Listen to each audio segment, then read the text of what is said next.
Hey guys, welcome back to our channel. Plots with a Twist. We discuss books, amongst other things, and I feel like I got luxurious. Yes, I feel like is that Zsa Zsa Gabor? When Stefani, what's that song? Oh, I thought I was about to say.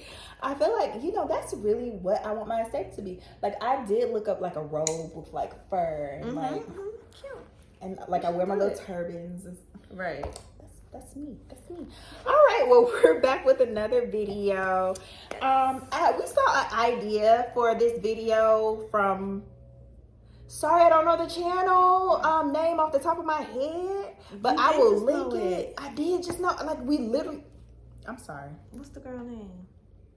We're gonna link her video below and see if there's of course original. It's not a tag or anything, but basically she was just discussing some of her favorite like big books. And sometimes we read big books. Not in a long time, but I haven't. Okay. No, I might be lying. But let's just talk about some books that, they might be a little lengthy. Might be part of a series, but hang in there and read it. So let's get into it.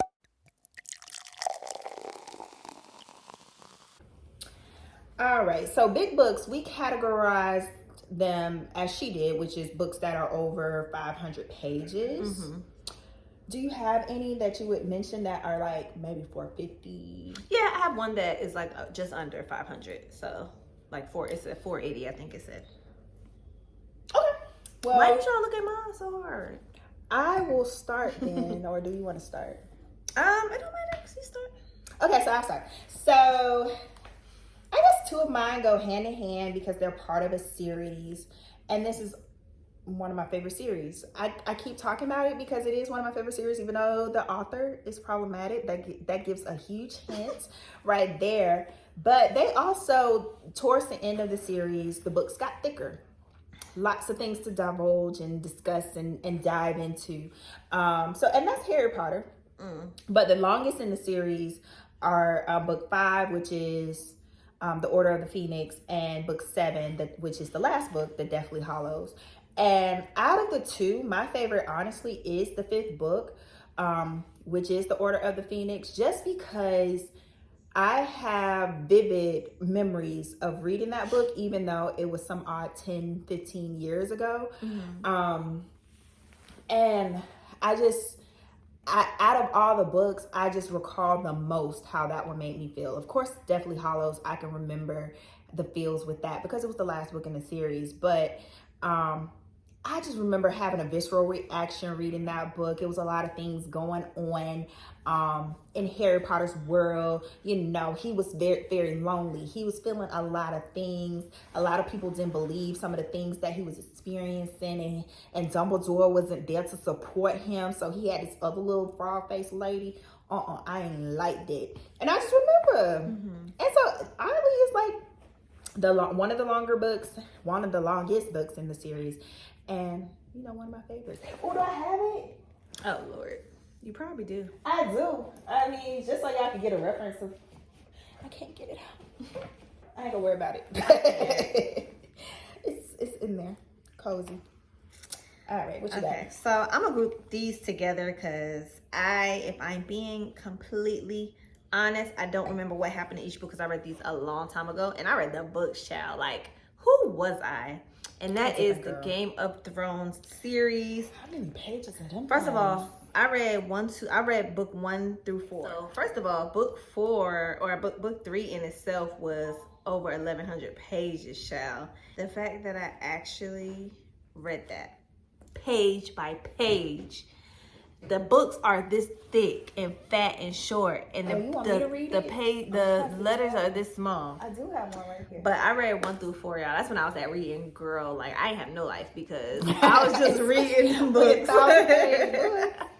So yes, I'm gonna group those together because we all know I feel like I do remember the first book being like a drag to get through because I was like, oh my god, what family, what is this? But after you get through the first one, I feel like you kind of get the hang of George R.R. Martin's writing and like his having to keep up with all the families. So loved them. Don't have much to say because y'all already know how we feel about Game of Thrones over here. So y'all been watching What the black people say? House of Dragons. Dragons. It's House of Dragons.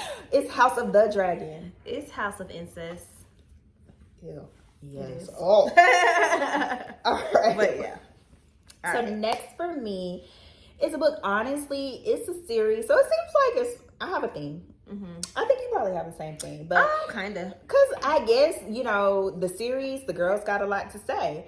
And so for this one, it's just the first book. The second book wasn't as long, but honestly, the second book also wasn't as good. And so I really enjoyed the first book. And so that's why it made my list. And that is Children of Blood and Bone by TOMI ADEYEMI. I didn't know it was that long. Yeah, it's like 500 something pages. I don't have my page, right? Whatever. But yeah, it was like 500 something pages. So it was pretty thick. The cover is beautiful. I really, you know, the whole vibe of that book I really enjoyed. It sucks that the second one was a little bit more disappointing in my opinion. And I've seen people kind of agree with that, but the first one just you know, kind of it was very, you know, remnants of what actually happened, you know, if you study history, in regards to just being stripped of power. The most magical people are, I'm not trying to be political at all, but are the darkest, have this stark white hair, and just have these abilities that are rooted in, like, you know, nature and all this. And I just really enjoyed the overall vibe and elements that it brought. So yeah, it was just one of those books that you can kind of get lost in. And like I said, the second one, yeah, nah. Let's see what the third one, where is she? Because she due for another one. Let's see where the next one goes. But where the second one ended, it was kind of like, what? And really where the second one went, period, it was kind of like, wait. But anyway, okay.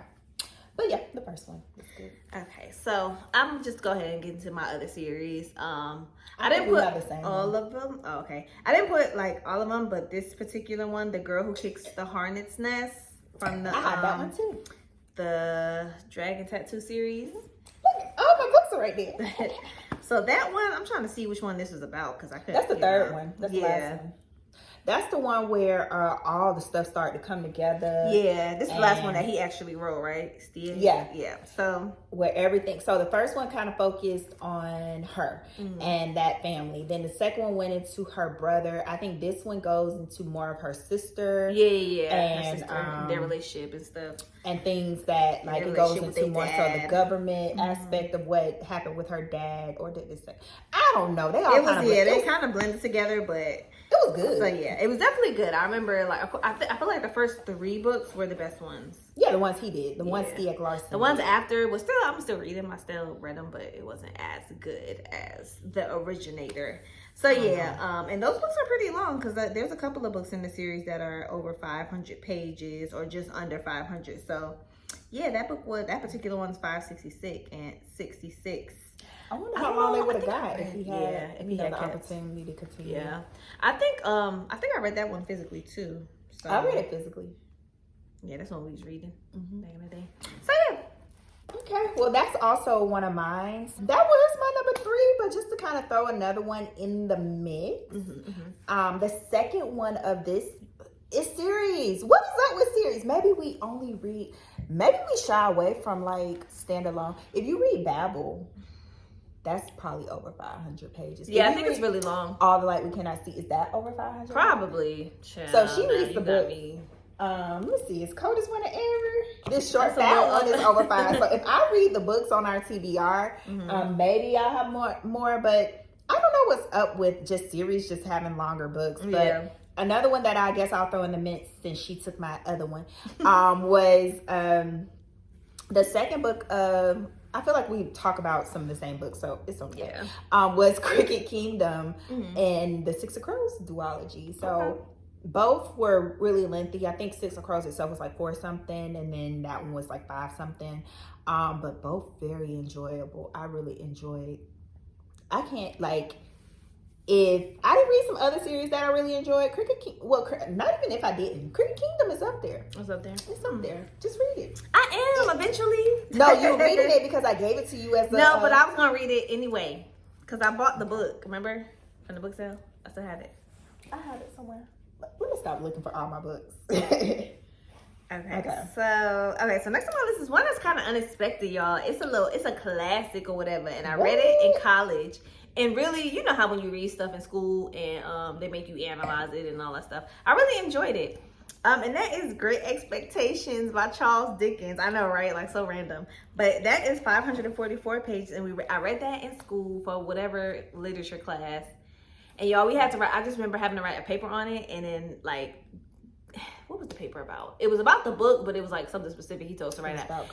And he said he used to pick, the teacher used to pick the people with the best papers to read in the front of the class, and he picked me, and I had to read in front of class.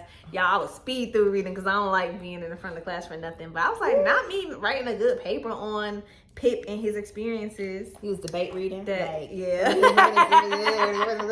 I really was running through it. Oh, he's probably like, all right, girl, never mind, because you... Girl, that's what I do when I have to do presentations at work. I'm like, you speed through it. Yeah, they be like, Kristen, you was talking so fast. I'm like, did you understand the material though? Right, that's all that matters. Right. But yeah, y'all remember Pip and Miss Havisham and that whole little weird thing. But I just remember really enjoying the book and really being invested in the characters and stuff. And it just happened to be a book over 500 pages. So had I not been in school, I probably would not have ever read this book. So let's be clear on that. But I did enjoy it when I did read it. So. I have a Charles Dickens works right there. Oh, look at you trying to be in the classic. Yep, it's in there. Great Expectations. You see it? All right. Well, last for me is She Wordy. It's another She Wordy. Y'all should already know. She Wordy. Whenever we talk about her, that's what we say. She Wordy. And so, but it's another series, but it's a standalone because all her books in her series are standalone. So that should also give you a clue as well. And that's Tana French, and that's The Secret Place. I haven't read that one yet. That's number 5 in the Dublin Murder series, and I just really, and actually that is one of the ones I like the most, honestly, if I'm being honest with myself about the rest of the books. I just like the dynamic, because for me, reading Tana's books, they're kind of, this happened, this happened, this happened, this happened. This is my dark, mysterious past that's haunting me. This is whatever. And it's like, you know, those flashback moments, you know, where the person is kind of thinking through their past. But in this one, this was her first time, from what I recall, her switching perspectives. And so she would go to the lead detective, I can't remember his name, Richard something, and Frank Mackey's daughter, and her group of friends and stuff. So it would switch between first person and third person with them. And I really enjoyed her dabbling in that type of writing, because it was different. It was a little bit more engaging, and just the overall plot was really good as well. Because you were curious as to what happened. It's still drawn out and kind of a slow burn when it comes to her books, but I like that one. That one, you know, it was a little bit different for her. And yeah, so I liked it. That's one of my faves. And one of my faves, over 500 pages. Okay. It was long. This made me want to read more long books, kind of. Child, no. I do. Child. I want to read. Okay, well, you got one more? Yeah, so last one is Memoirs of a Geisha by Arthur Golden. So I read this book a long time ago. My aunt had it. My aunt has like a whole library. And I was just like, I'm gonna read this. And it was so good. It's basically about the young lady who basically was like, coming of age story. Yeah, coming of age. Like, she went to go be a geisha. And if y'all know anything about the traditional Japanese geishas, like, they're sold off. Like, their virginity is, like, sold off to, like, the highest bidder. And it kind of, like, goes into, like, her, you know, going through that whole process from, like, a young girl and then experiencing, like, love and her power and all that stuff. And it was really cute. And then they came out with the movie a few years later. The movie? So the movie was really cute. Yeah. But the book was good. The book was really, really good. And that one is only like 503 pages, so it's not too long. But yeah, it's 500 pages, and I read that. That's also back in the day when I had no life. Well, I tried to read it. I probably got it up here too. I tried to read it. I just wasn't there at the time. And honestly, I tried to read it after I saw the movie. So I really wasn't there at the time. And probably still not. But yeah, so yeah, that's last on my list. So that's when I was reading, y'all. I can't believe I read an 1,100 page book. Girl. I literally had no life because I was reading them books. I was supposed to read what's the Stephen King book, and when I looked at the audio version, 24 hours, I said, "Oh no, yeah. His books be long I'm not too. gonna get to this." Like, no. His books So audio book 24 hours. I don't even know how many pages that is. Like reading it, like. Girl, the longest book. What's the longest book you read physically? That obviously, but Probably, for me, yeah. I don't know. That has to be, and it's probably nothing else coming close. Oh, to ever. No, none of the books I mentioned I read. Oh no, I read Children of Blood and Bone physically, and all the Harry Potters. So I'm all of those acting together like it's not in is me, right. Well, let us know some of them big thick books y'all like because obviously Asia is itching for them, not me. I want to read some. I want to see though. I'm just talking because I'm gonna get that book and be like, I can't do this. Yeah. Let us know what other videos you'd like to see from us. Like this video, subscribe, ring the bell, and we'll be back next time. Bye.